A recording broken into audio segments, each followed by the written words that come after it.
Hello foodies, welcome to our channel. ఈరోజు మన recipe వచ్చి రాజ్మా కుర్మా అండి. చాలా బాగుంది. ఇందులో మన బాడీలో ప్రతి ఆర్గాన్కి సంబంధించిన న్యూట్రిషన్ వాల్యూస్ ఉంటాయి. రైస్, బిర్యానీ, పులావ్, చపాతీ, పరాటా ఇలా ఎందులోకైనా బెస్ట్ కాంబినేషన్ అండి. So let's get started. ముందుగా ఓవర్ నైట్ సోక్ చేసుకున్న రాజ్మాలని కుక్కర్లో వేసి 5-6 విజిల్స్ రప్పిస్తే ఇలా మెత్తగా నలిపితే ఇలా అనిపించాలన్నమాట. అంతవరకు కుక్ చేయాలి. తర్వాత ఒక ప్యాన్ తీసుకొని కొద్దిగా ఆయిల్ హీట్ చేసుకున్న తర్వాత టమాటాలు, ఉల్లిపాయలు, కొద్దిగా కాజు వేసుకొని బాగా సాఫ్ట్గా ఫ్రై అయ్యే వరకు వెయిట్ చేసి కొంచెం చల్లారిన తర్వాత దాన్ని మిక్సీ పట్టుకొని పక్కన పెట్టుకోవాలి.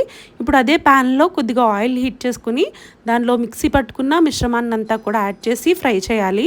ఆయిల్ అంతా పైకి తేలే వరకు ఫ్రై చేసి కొద్దిగా అల్లం వెల్లుల్లి పేస్ట్ని కూడా యాడ్ చేసుకుని బాగా కుక్ అయ్యే వరకు ఫ్రై చేస్తూ ఈ మసాలా మొత్తం కూడా బాగా ఫ్రై అయ్యి పైకి ఆయిల్ తేలే వరకు ఫ్రై చేసిన తర్వాత కొద్దిగా సరిపడినంత సాల్ట్ యాడ్ చేసుకుని బాగా ఫ్రై చేయాలండి. తర్వాత మనం స్పైసెస్కి తగ్గట్టు కారాన్ని యాడ్ చేద్దాం. తర్వాత గరం మసాలా యాడ్ చేసి మొత్తం అంతా కూడా బాగా కలిపి ఫ్రై చేయాలండి. ఫ్రై అయిన తర్వాత మనం నైట్ అంతా నానబెట్టి ఉడకబెట్టిన రాజ్మాలను కూడా విత్ వాటర్తో మొత్తం అంతా కూడా యాడ్ చేసేసి హై ఫ్లేమ్ మీద కుక్ చేస్తే ఆయిల్ పైకి తేలి దగ్గర వరకు ఎగిరే వరకు ఇలా ఉంచాలండి.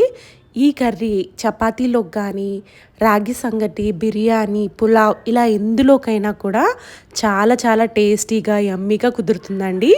ముఖ్యంగా రాజ్మా రైస్లోకి అయితే అదిరిపోతుందండి. ఇలాంటి మోర్ వీడియోస్ కోసం మన ఛానల్ సబ్స్క్రైబ్